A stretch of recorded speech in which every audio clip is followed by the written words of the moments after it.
आउज़ुबिल्लाहिमिनश्शैतानिर्रजीम बिस्मिल्लाहिर्रहमानिर्रहीम। कल आज हमारा लेक्चर नंबर 10 है और ये रिलेटेड है, हमारा जो आज का टॉपिक है वो है कॉम्पोजिशन ऑफ फंक्शंस। तो पहले हम समझ लेते हैं कि कॉम्पोजिशन ऑफ फंक्शंस किसको कहते हैं। ठीक है, तो आप इसकी डेफिनेशन देख लें। Let F be a function from set X to set Y and G be a function from set Y to set Z. ठीक है कि हमारे पास दो फंक्शंस हैं, एक फंक्शन x है, ये फंक्शन f है, ये x से y पे डिफाइंड है, और एक हमारे पास फंक्शन g है जो y से z पे डिफाइंड है। The composition of f and g denoted by g o f from set x to y is defined by g o f of x is equal to g of f of x is equal to g f of x। ठीक है, अब अगर आपके पास girls ये diagram से भी इसी चीज़ को समझाया गया है कि अगर f फंक्शन x से y में है, g फंक्शन y से z में है, तो g o f अगर हम डिफ़ाइन करेंगे तो वो from set x to set z, यानी वो उसके डोमेन के एलिमेंट सेट x से आ रहे होंगे और रिज़ल्ट में जो है वो आंसर में z के एलिमेंट्स निकल रहे होंगे। इसको हम कहते हैं कॉम्पोजिशन ऑफ फंक्शंस। अब हम समझ लेते हैं। अच्छा, अब अगर ये है कि यहाँ पे तो मैंने कहा है कि अगर x जो है वो फ्रॉम x टू y है, g function from y to z है। ठीक है, अब अगर आपके पास दो फंक्शंस दिए हुए हैं f और g, और दोनों रियल वैल्यूड फंक्शंस हैं। रियल वैल्यूड फंक्शंस का मतलब है कि जिनकी रेंज, डोमेन और रेंज जो है वो रियल वैल्यूज से ली जा रही है। ठीक है, तो उन फंक्शंस के लिए हम जो है वो कॉम्पोजिशन फाइंड आउट कर सकते हैं। ठीक है, कॉम्पोजिशन किस तरह से फाइंड आउट करनी है, ये नेक्स्ट जो आपको एग्जांपल दी हुई है, इस एग्जांपल से मैं आप लोगों को सिखा देती हूँ। अच्छा, अब अगर आपको टू फंक्शंस दिए हुए हैं f and g, let f and g be two real valued functions. f of x लिखा हुआ है 2x प्लस 1, यानी इस तरह से डिफाइंड है। g ऑफ x हमारे पास इक्वल है x स्क्वायर माइनस 1। ठीक है, आपने फाइंड आउट करना है। अब अगर हमें टू फंक्शंस दिए हुए हैं f और g, तो हम उनके लिए 4 टाइप की कॉम्पोजिशंस फाइंड आउट कर सकते हैं। एक हम कर सकते हैं f g ऑफ x, ठीक है, एक हम कर सकते हैं g f ऑफ x, एक हम कर सकते हैं f स्क्वायर x, और एक हम फाइंड आउट कर सकते हैं g स्क्वायर x। अच्छा, f स्क्वायर का मतलब असल में है f ऑफ x, और g स्क्वायर का मतलब है g ऑफ x। तो ये 4 कॉम्पोजिशंस हम फाइंड आउट कर सकते हैं। अब आप देखें, फर्स्ट हम ले लेते हैं एफ जी ऑफ एक्स। ये किस तरह से फाइंड आउट होगी। F ji of X is equal to F, और आपने, अच्छा गर्ल्स, एक तो ये बात ध्यान में रखें कि यहाँ पे जो सिंबॉलिकली हम जिस तरह से चल रहे हैं ना, जिस तरह से हम सिंबल यूज़ कर रहे हैं, इनको भी इसी तरह आप लोगों ने यूज़ करना है। एफ जी ऑफ एक्स का मतलब है एफ और ब्रैकेट में जी ऑफ एक्स। इसका मतलब ये है कि यहाँ पे हम जी ऑफ एक्स की जगह जी ऑफ एक्स की वैल्यू पुट करेंगे। तो इस वजह से मैंने एफ ऑफ एक्स की वैल्यू को 1 का नाम और जी ऑफ एक्स की वैल्यू को 2 का नाम दे दिया, ताकि जहाँ पे एफ ऑफ एक्स की यूज़ करनी हो हम सिंपल कह दें यूजिंग इक्वेशन 1, जहाँ पे जी ऑफ एक्स की वैल्यू यूज़ करनी हो हम उसे कह देंगे यूजिंग इक्वेशन नंबर 2। तो अब यहाँ पे ब्रैकेट में जी ऑफ एक्स आ रहा है, इसका मतलब है कि यहाँ पे हम जी ऑफ एक्स की वैल्यू पुट करेंगे। जी ऑफ एक्स की वैल्यू आपके पास इक्वेशन नंबर 2 में आ रही है एक्स स्क्वायर माइनस 1। तो यहाँ मैंने साइड पे लिख दिया कि from equation 2 G of X is equal to X square minus 1। यहाँ पे जी ऑफ एक्स की वैल्यू पुट कर दी है एक्स स्क्वायर माइनस 1। अब ये हमारे पास बन गया F of X square minus 1। हमारे पास एफ ऑफ एक्स की वैल्यू है, फ्रॉम इक्वेशन 1 हम देख सकते हैं हमारे पास एफ ऑफ एक्स की वैल्यू है 2x प्लस 1।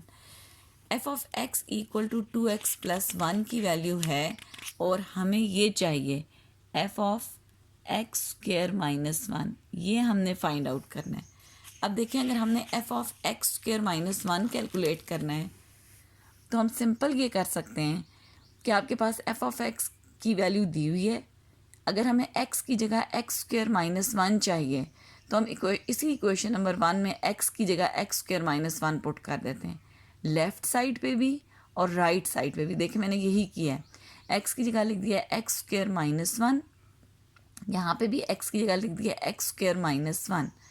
अब हम ब्रैकेट्स को ओपन कर देते हैं, 2x स्क्वायर माइनस 2 प्लस 1, यानी 2x² माइनस 1, ठीक है। तो यहाँ से आपके पास f(x²) माइनस 1 की वैल्यू आ गई 2x² माइनस 1। इसको आप यहाँ पे उसकी जगह पे लिखते हैं। तो ये आपने फर्स्ट फाइंड आउट किया है f(g)(x), ठीक है। अब गर्ल्स नेक्स्ट हम लोग ले लेते हैं g(f)(x). g(f)(x) का मतलब है, फिर आपने लिखना है g और ब्रैकेट में लिख देना है f(x), यानी पहले यहाँ पे हमने f(x) की वैल्यू पुट करनी है। अब f(x) की वैल्यू फ्रॉम इक्वेशन 1 हमारे पास थी 2x + 1, ठीक है। तो मैंने f(x) की जगह वैल्यू डाल दी 2x + 1। उसके बाद g(2x + 1) अब फाइंड आउट करना है। फिर हम यही करेंगे कि फ्रॉम इक्वेशन 2 g(x) की वैल्यू है x² - 1, ठीक है, इक्वेशन 2 जो हमने पीछे ली हुई थी। और g(2x + 1) अगर हमने निकालना है तो जहाँ जहाँ x आ रहा है वहाँ पे 2x + 1 पुट कर देना है। 2x + 1 यहाँ पे अगर 2x + 1 पुट करूँ तो 2x + 1 का स्क्वायर माइनस 1, क्योंकि यहाँ पे था x का स्क्वायर माइनस 1, तो यहाँ पे x की जगह पे आ रहा है 2x + 1, तो 2x + 1 का स्क्वायर माइनस 1। अब आपने इसका स्क्वायर ओपन कर लेना है। 2x² a + b whole square के फार्मूले से a² + 2ab + b² और -1 एज इट इज़। फिर आप इनके स्क्वायर्स को भी सिंप्लीफाई कर लेंगे, 1 और 1 कैंसिल हो गया, आपके पास आ गया 4x² - 4। इसकी वैल्यू आपने यहाँ पे पुट कर दी। अच्छा गर्ल्स नेक्स्ट देखें f²x। f²x का मतलब है f और ब्रैकेट में f(x), ठीक है। f(x) आपके पास उसकी वैल्यू हमने यहाँ से इक्वेशन नंबर 1 से फाइंड आउट कर ली। उसकी वैल्यू थी 2x + 1। इक्वेशन नंबर 1 में f(x) की वैल्यू थी 2x + 1। अब हमें चाहिए f(2x + 1).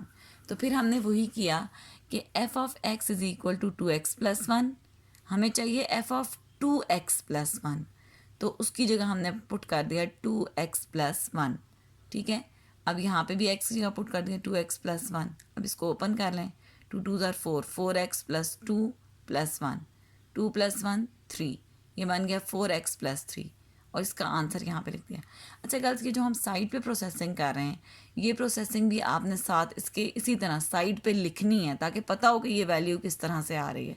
ये नहीं कि रफ वर्क के किसी पेज पे कर दें और टीचर को ये पता ही ना हो कि आपने ये वैल्यू किस तरह से निकाली है, ठीक है। तो ये आपकी वैल्यू साइड पे लिखी हुई होनी चाहिए। अब बिल्कुल जिस तरह हमने f²x फाइंड आउट किया है, इसी तरह से हम g²x भी फाइंड आउट कर सकते हैं। g²x जो है उसका मतलब है g और ब्रैकेट में g(x). अच्छा, फिर आप यहाँ पे ब्रैकेट के अंदर जो है इस फंक्शन की वैल्यू पुट करें। g(x) = x² - 1, तो यहाँ पे लिख दिया g(x² - 1). फिर आपके पास g(x) = x² - 1, तो आप इसकी वैल्यू आपने अगर फाइंड आउट करनी है, g(x² - 1) की फाइंड आउट करनी है, तो gx वाले फंक्शन में x की जगह x² - 1 डालना है। x² - 1, यहाँ पे भी x² - 1 का स्क्वायर माइनस 1। अब ये फिर a - b होल स्क्वायर बन गया, तो इसका फार्मूला होता है a² - 2ab + b², ठीक है। इनके स्क्वायर्स को एक्सपेंड कर लें, ओपन कर लें, x² का स्क्वायर x⁴ होता है, 2x² ये बन जाएगा, ये बन जाएगा 1, 1² 1 के इक्वल होती है -1, 1 और 1 कैंसिल हो गया, आपके पास आ गया x² - 2x², ठीक है। ये आपके पास यहाँ पे रिज़ल्ट आ गया।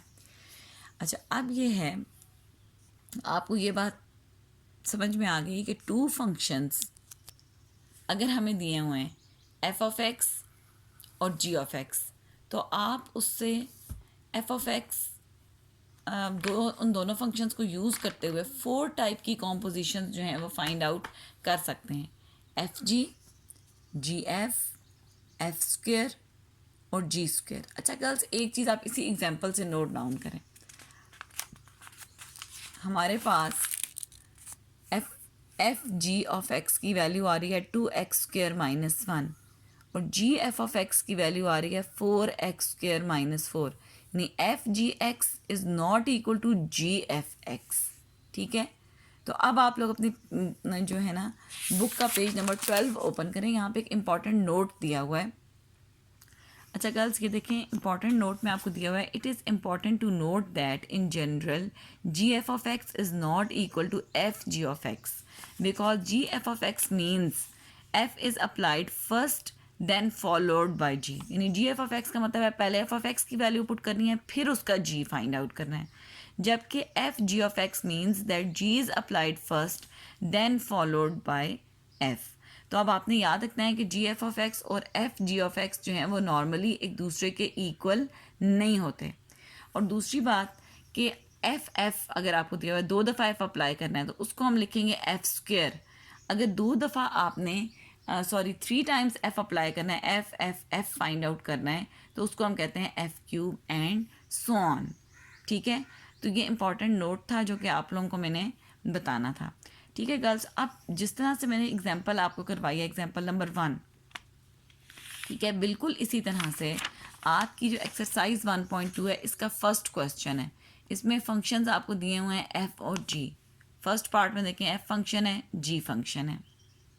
ठीक है, आपने फाइंड आउट करना है F O G of X, G O F of X, F O F of X और G O G of x. ये वही हैं कि एफ जी ऑफ एक्स निकालना है, जी एफ ऑफ एक्स निकालना है, एफ ऑफ एक्स और जी जी ऑफ एक्स। अब फर्स्ट क्वेश्चन के लिए पहले आप ये चारों वैल्यूज़ निकालेंगे, फिर सेकंड के लिए, फिर थर्ड के लिए, फिर 4 के लिए, यानी 4 पार्ट्स आपके पास यहाँ पे दिए हुए हैं और हर एक पार्ट के लिए आपको ये चारों वैल्यूज़ निकालनी है। ठीक है, तो ये अब आपका होमवर्क है। आप बेशक दोबारा अच्छे तरीके से एग्जाम्पल नंबर 1 को देख लें और 1 बाय 1 ये फाइंड आउट करें। ठीक है, अब ये आपका क्वेश्चन नंबर 1 जो है वो होमवर्क है। इसके बाद हम आते हैं अपने नेक्स्ट टॉपिक पे। नेक्स्ट टॉपिक हमारा है inverse of a function. Inverse of a function पहले हम लोग देख लेते हैं। देखें, आप लोगों ने जब आप रियल नंबर्स को करते थे तो आपने रियल नंबर्स की इनवर्स, एडिटिव इनवर्स भी फाइंड आउट की थी, आप मल्टीप्लिकेटिव इनवर्स भी फाइंड आउट करते थे। आपको याद है कि आपके पास, आप कहते थे जैसे 2 हमारे पास, लेट सपोज अगर एक नंबर है तो आप कहते थे इसकी अगर हमने इनवर्स निकालनी है, 1 मिनट, 2 अगर आपके पास कोई नंबर है तो 2 की आप कहते थे एडिटिव इनवर्स होती है -2, यानी अगर आप 2 के अंदर -2 को ऐड कर दें तो आंसर में आइडेंटिटी एलिमेंट आता है, यानी 2 में अगर आप ऐड कर दो -2 तो आंसर में आता है 0, और 0 जो है दैट इज़ एडिटिव आइडेंटिटी। ठीक है, अब बिल्कुल इसी तरह से अगर आप पढ़ते थे कि 2 की जो मल्टीप्लिकेटिव इनवर्स है वो 1/2 है, यानी 2 में 1/2 मल्टीप्लाई कर दें तो आंसर में आपके पास आता है 1, और 1 क्या है, 1 इज़ मल्टीप्लिकेटिव आइडेंटिटी।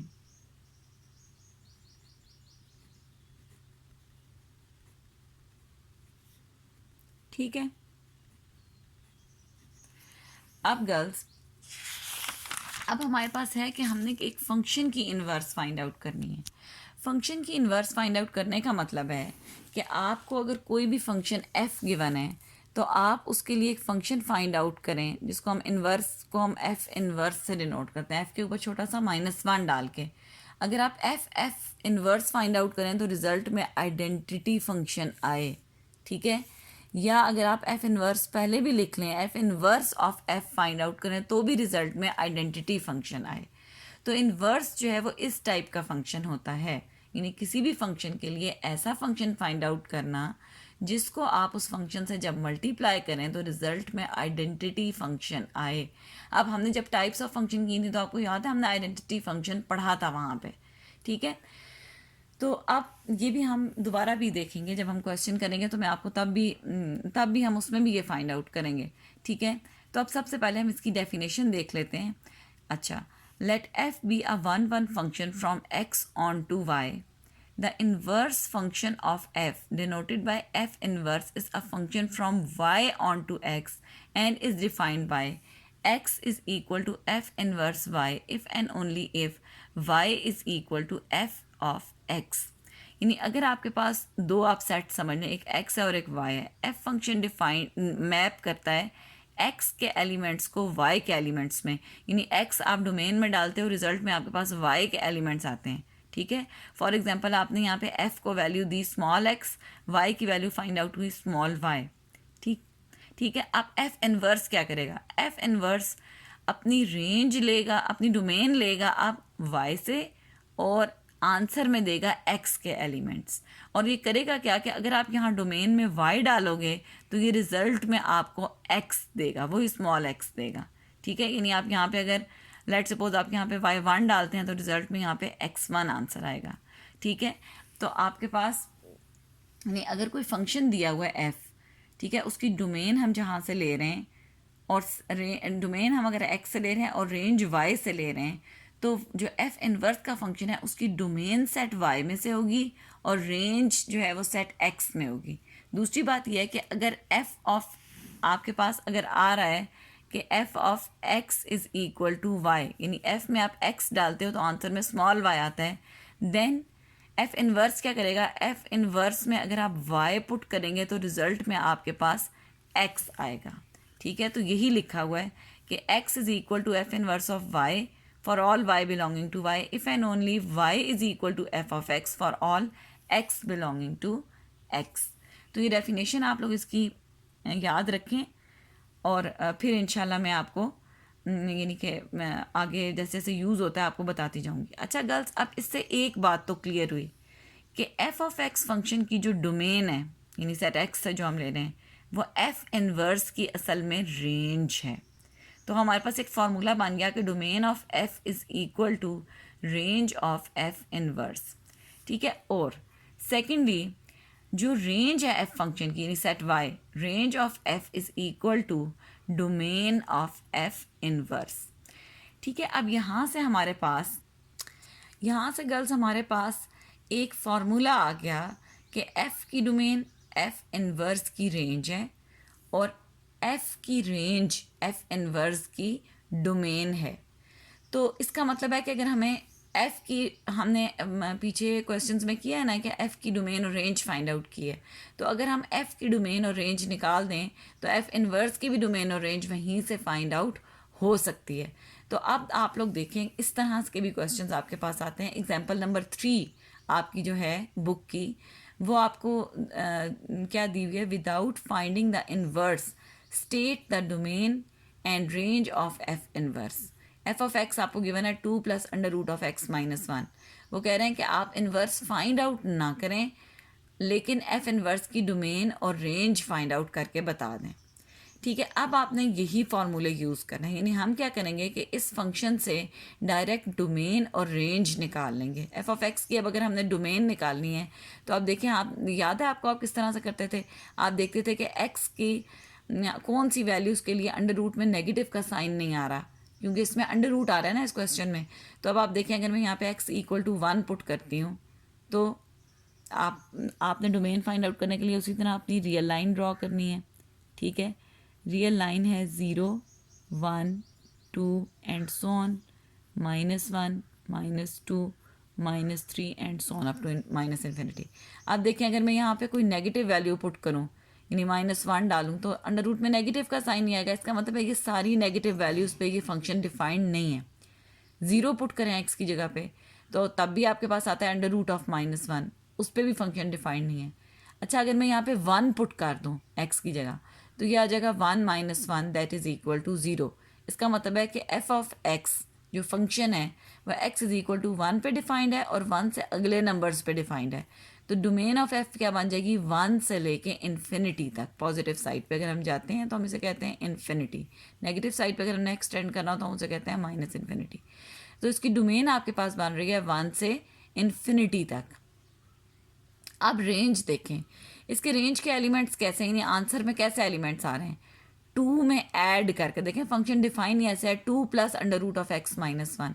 अब अंडर रूट वाली वैल्यू का आंसर 1 आए, 2 जो भी आएगा, f ऑफ x की वैल्यू जो है उसमें हर आंसर में 2 ऐड हो रहा है, यानी कि जो रेंज के आंसर्स हैं वो 2 से ऑनवर्ड आ रहे हैं। तो रेंज ऑफ f आपके पास आ जाएगी 2 से इन्फिनिटी तक।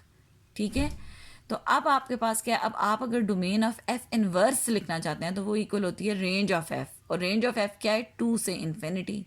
ठीक है, इसी तरह अगर आप रेंज ऑफ f इनवर्स लिखना चाहते हैं तो वो क्या है डोमेन ऑफ f, और डोमेन ऑफ f की वैल्यू हम यहाँ से पुट कर देते हैं 1 से इन्फिनिटी। इस तरह से आपके पास f इनवर्स की डोमेन भी फाइंड आउट हो गई, f इनवर्स की आपके पास जो है वो रेंज भी फाइंड आउट हो गई। ठीक है, तो गर्ल्स ये क्वेश्चन आपका शॉर्ट क्वेश्चंस में बहुत ज़्यादा इस टाइप ये क्वेश्चन आ जाता है कि without finding the inverse state the domain and range of F inverse.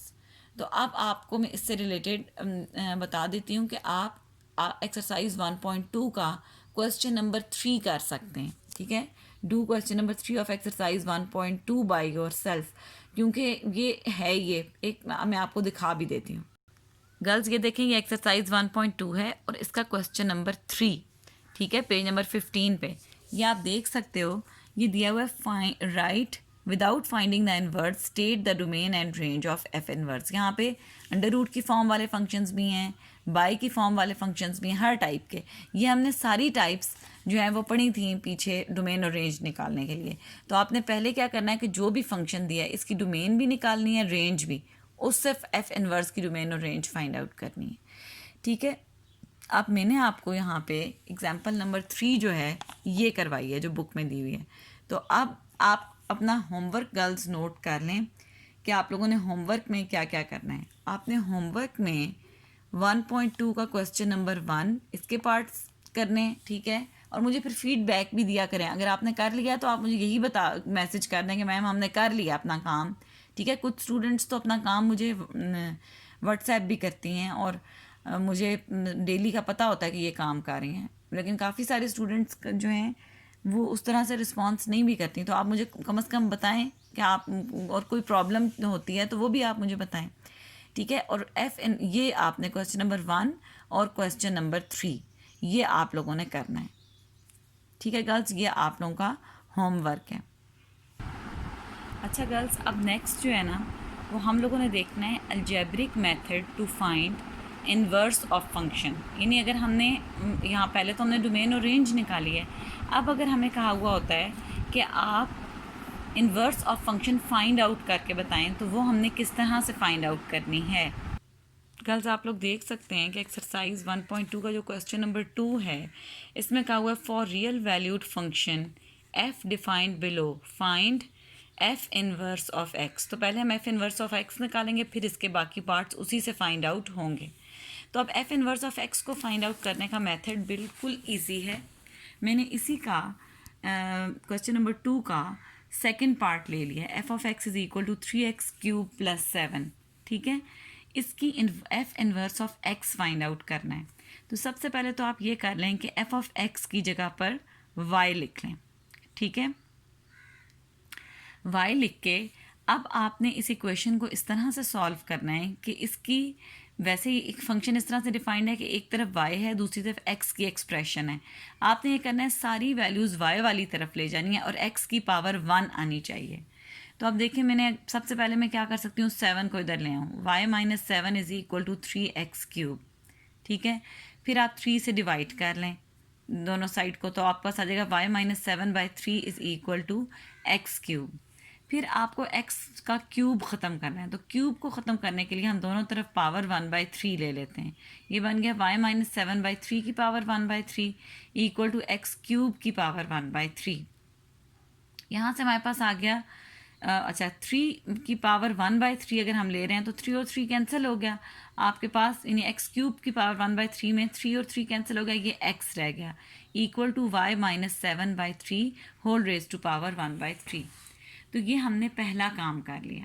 ठीक है, कि हमने x एक साइड पे कर दिया और बाकी सारी वैल्यूज़ जो हैं वो हमने दूसरी साइड पे कर दी। अब ये करने के बाद आपने क्या करना है कि इस इक्वेशन में replace x by y and y by x।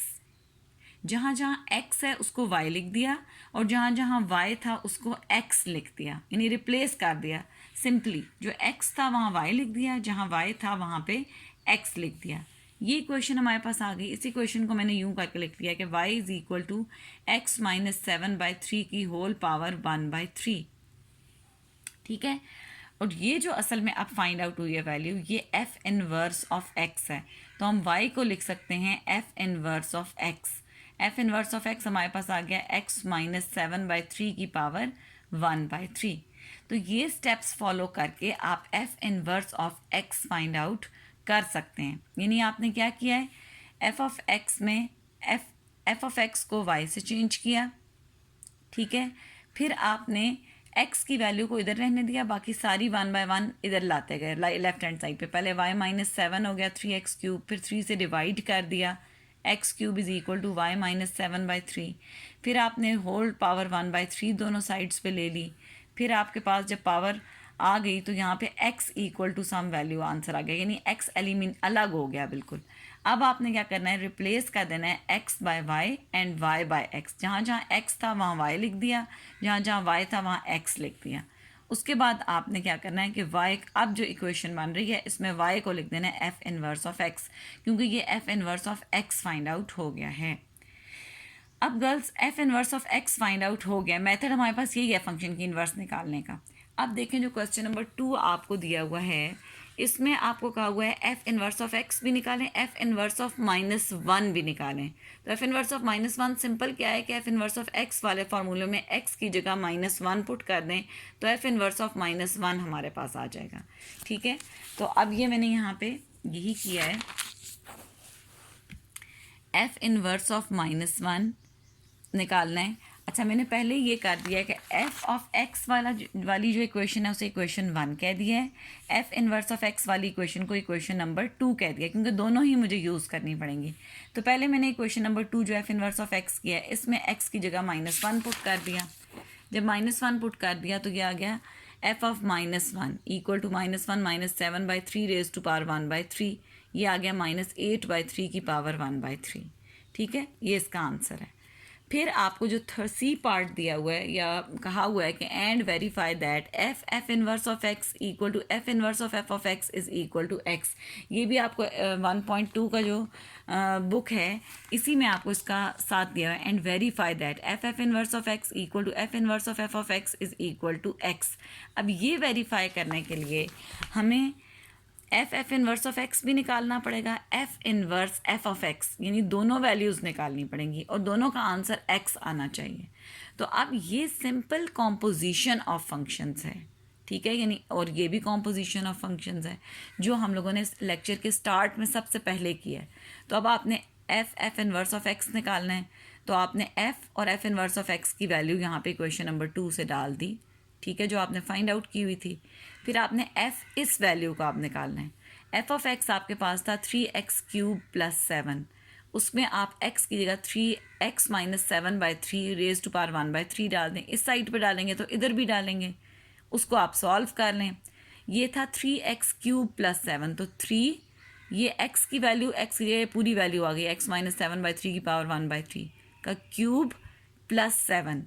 ठीक है, अब आपने 3 और फिर आपने ये 3 और 3 पावर कट के ये आ गया x - 7/3 + 7, फिर 3 और 3 भी कैंसिल हो गया, आपके पास आ गया x - 7 + 7, 7 और 7 भी कैंसिल हो गया x, तो आपके पास इसका आंसर आ गया x, यानी f inverse of x is equal to x। अब बिल्कुल इसी तरह से इसका सेकेंड पार्ट भी आप लोगों ने करना है। ठीक है, इसमें आपने f inverse f of x निकालना है, यानी f inverse of f of x। अब f ऑफ x की वैल्यू इक्वेशन नंबर 1 में दी हुई थी 3x³ + 7, वो यहाँ पे पुट कर दी। अब f इनवर्स ऑफ 3x³ + 7 निकालना है, तो अब आप इक्वेशन नंबर वो देखिए equation number 2, from two f inverse of x का फार्मूला आपने पढ़ा था x - 7/3 की पावर 1/3। अब आप इसमें x की जगह ये पूरी वैल्यू पुट कर दें।